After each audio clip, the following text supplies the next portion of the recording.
They said some children arrive in the world quietly, while others arrive carrying a question no one wants to answer. She was the second kind. Let me tell you a story. From the day she learned to walk, the village learned to look away. No drum announced her birth. No elder lifted her up to bless her future. What the people noticed, what they always noticed, was the way her body did not move like theirs. The way one side of her carried a burden it had not asked for. Some whispered that the earth must have shifted wrongly beneath her mother's feet while she was pregnant. Others said it was fate arriving early, already unkind. She grew up hearing silence where laughter should have been. Children ran past her when they played, not because she was cruel, but because she was different. Mothers pulled their sons closer when she passed, as though difference were contagious. When she reached the age where girls were measured by hopeful glances and secret smiles, hers was measured by size and pity. No man will want her, they said, not always cruelly, sometimes softly, as though mercy lived inside those words. She heard them anyway. She learned early how to make herself small without disappearing. She learned to take longer routes so people would not slow down for her. She learned to smile first so no one would feel uncomfortable seeing her face. At night, she would press her palm against her chest and ask the darkness questions she never dared to ask the day. Did I arrive broken, or did the world simply refuse to learn my shape? Yet, if the village looked away, the earth did not. She listened to the wind, sat with old trees, and spoke kindly to animals that did not judge how she stood or how she walked. She fetched water for elders before they asked. She carried burdens heavier than her own pain because she knew what it felt like to be avoided. And still, when talk of marriage filled the air like dust, her name never rose with it. Drums beat for other girls, cloth was measured for other brides, hope was reserved for faces the village found easy to love. She watched from the edge of celebrations, clapping softly, swallowing the ache that came with each song. Not because she wanted to be admired, but because she wanted, just once, to be chosen without explanation. Unseen, unwanted, yet still standing. And this was only the beginning. When the village had nothing kind to give her, she learned to give kindness anyway. It did not come from abundance. It came from understanding pain too well. Every morning before the sun fully lifted its face from the horizon, she was already awake. Not because she was needed, but because helping gave her a reason to step outside without feeling like she was in the way. She swept compounds that were not hers. She fetched water for women who barely greeted her. She sat beside elders whose stories everyone else was too busy to hear. Some accepted her help without thanks. Others acted surprised, as if kindness from someone like her required explanation. But she never withdrew her hands. There was an old woman at the edge of the village whose legs no longer trusted her. The girl washed her clothes every market day, humming softly so the silence would not feel heavy. When the woman asked why she kept coming, she only smiled and said, "Because I know exactly how you feel." Children sometimes laughed at the way she walked, until she bandaged their scraped knees, until she shared her food, until they fell asleep beside her during evening tales. She never corrected them. She understood that cruelty often arrived before wisdom. At night, when loneliness settled like dust on her chest, she would sit outside her hut and stare at the stars. She did not beg them to change her. She only asked for strength, not to become beautiful, but to remain gentle in a world that kept testing her softness. There were days the weight felt unbearable, days when her body ached not just from movement, but from meaning. Days when she wondered if kindness was a foolish investment in a place that had already decided her worth. Still, she gave. She believed quietly, stubbornly, that kindness had a memory, that even if people forgot her face, the good she planted would remember her hands. And then there was him. He noticed her not because she was pitiful, but because she was present.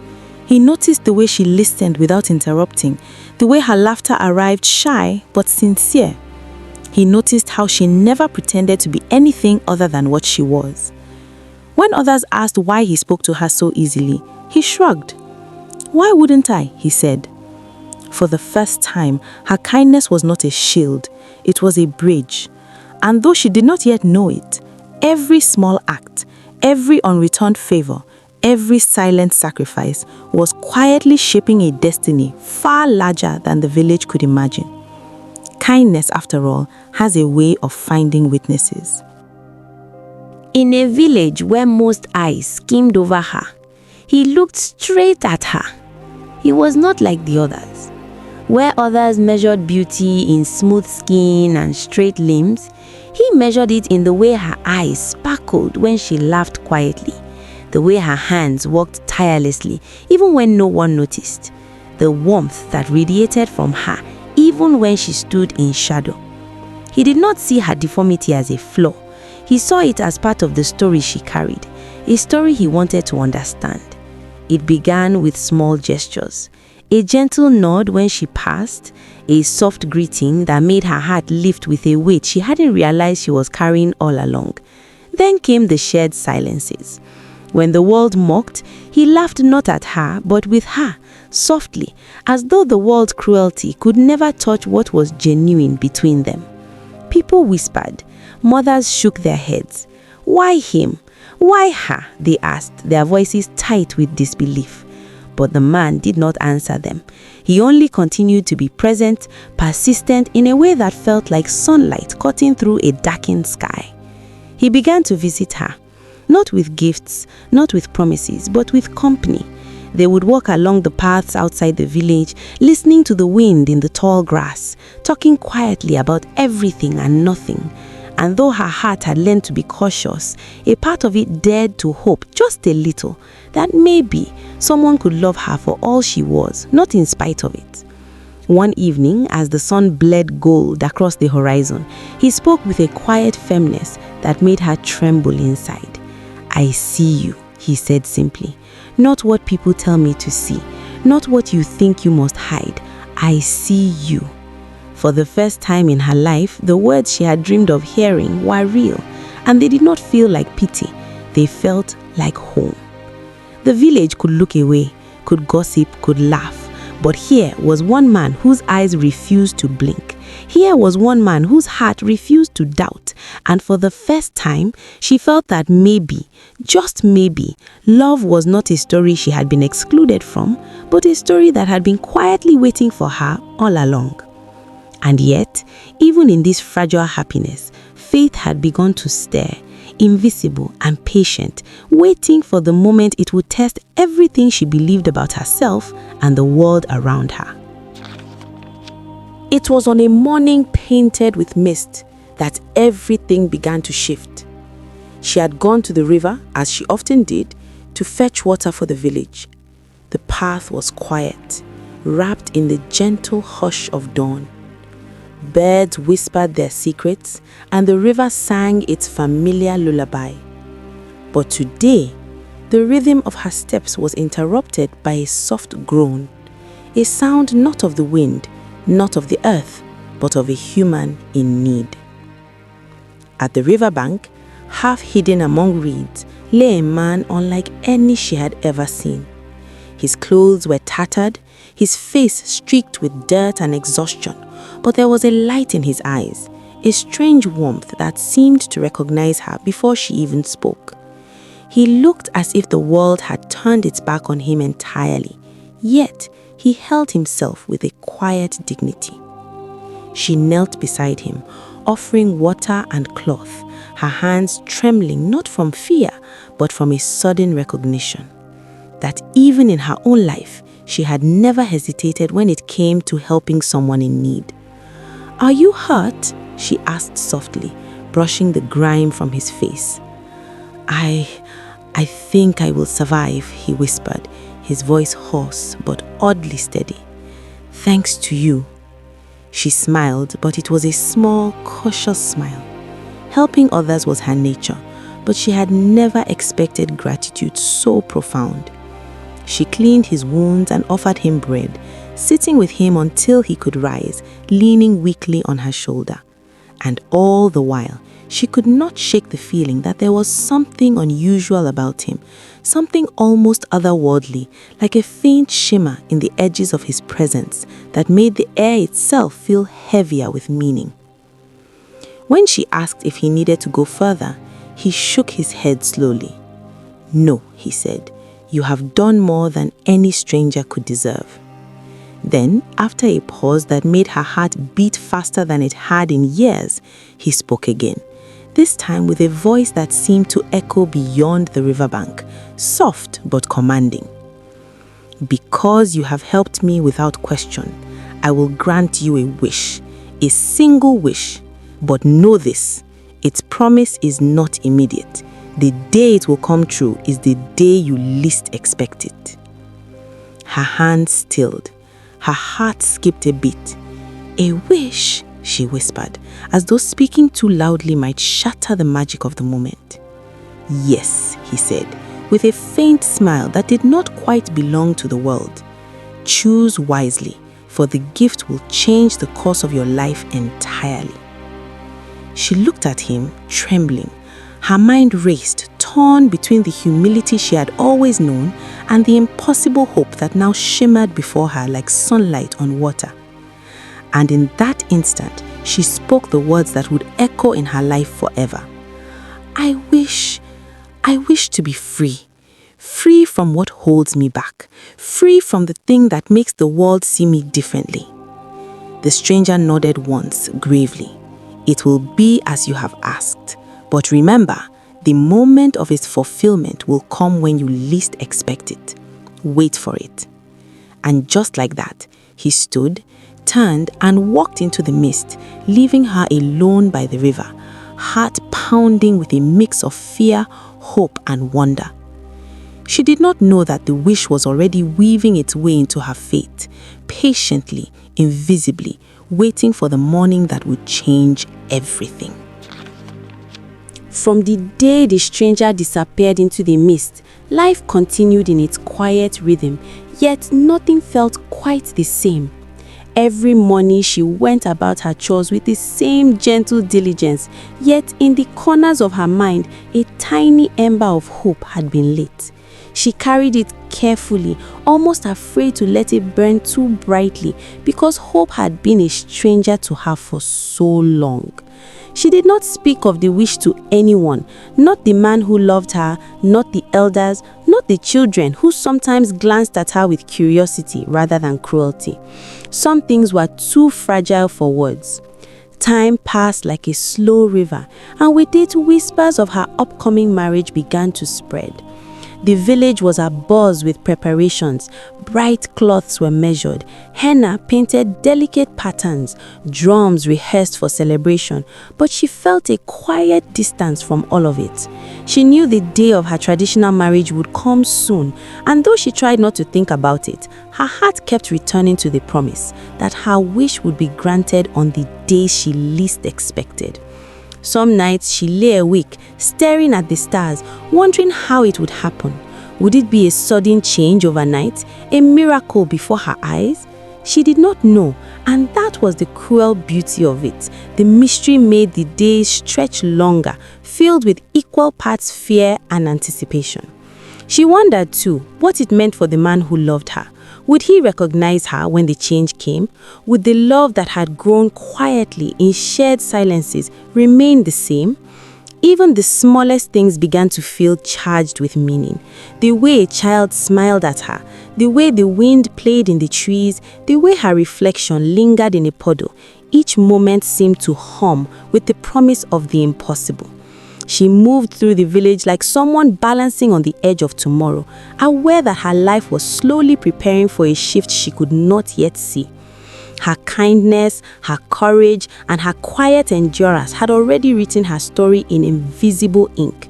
And though the villagers continued to whisper, and though the world still measured her by what she was not, the future had already begun bending towards something extraordinary.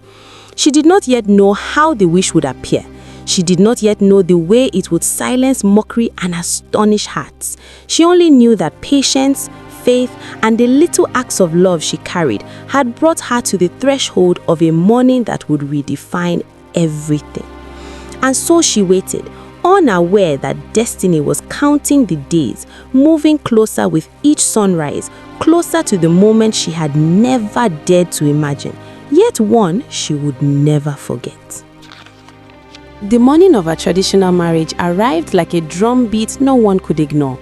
The village was alive with color, song and chatter, yet every glance seemed to carry a question.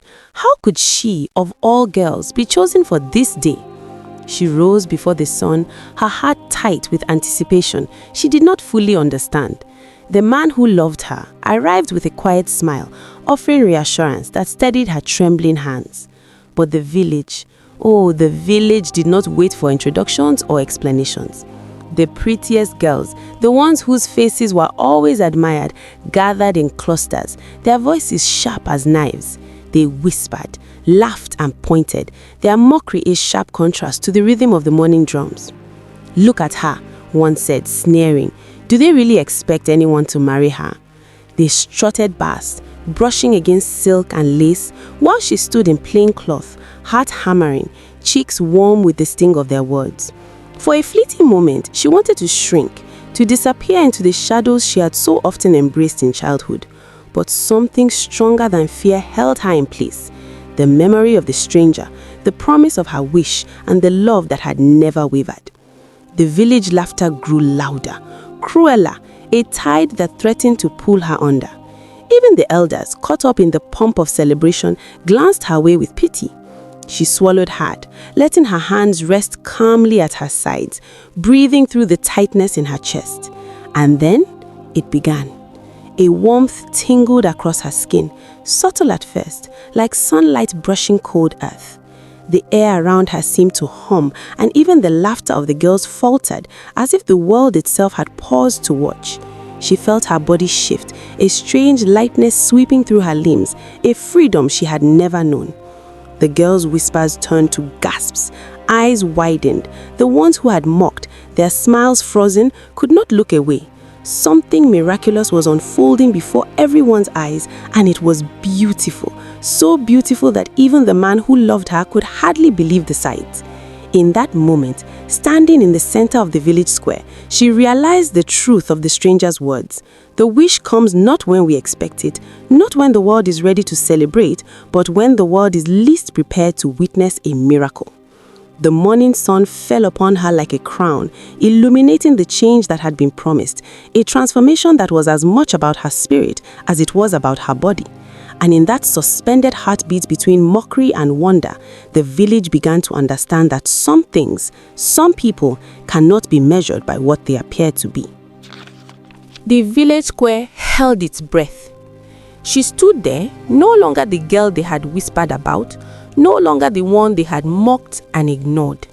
Her reflection in every eye, every polished pot, every puddle, glimmered with a brilliance that seemed impossible. Yet it was real. Not just in her body, but in the way her spirit had always shone, quietly, persistently, despite years of rejection. The prettiest girls, frozen mid-laughter, could not hide the shock that washed over their faces. Their mockery had no power here. The whispers of disbelief rippled through the crowd like a sudden storm, but it was not fear of her that they felt, it was awe. They had measured her by the world's shallow standards, but the world had no measure for miracles. She turned slowly toward the man who had loved her all along. His eyes, wide with wonder, reflected a tenderness and devotion that did not waver. You are always perfect," he whispered, his voice thick with emotion. "You just didn't know it yet." Her heart swelled, not with vanity, but with relief, the relief of finally being seen. Seen, truly, for everything she had been and everything she had endured. The strength that had carried her through years of avoidance, the kindness that had outshone cruelty, the courage that had let her survive and love despite the world's harsh judgment, They all converged in this moment. The villagers, too, felt the weight of what had happened. Some hung their heads in shame for the mockery they had offered. Others wept quietly, witnessing that life can sometimes bend in ways no one expects. Children stared with wide, honest eyes, learning a lesson older than any elder could teach, that worth is not measured by appearances, and that goodness, courage, and love are the truest forms of beauty. She smiled softly, a smile that carried every hardship, every act of patience, every tear she had swallowed. She did not need the village's applause, though many offered it in hesitant, astonished bursts. She needed only the truth of this day, the man who had loved her without condition, and the knowledge that her life had changed forever, not because she was suddenly like everyone else, but because the world had finally caught up to her spirit. And as the morning sun crowned her shoulders, warm and radiant, the wish finally spoke, not just in her body, but in every heartbeat that had waited for this moment.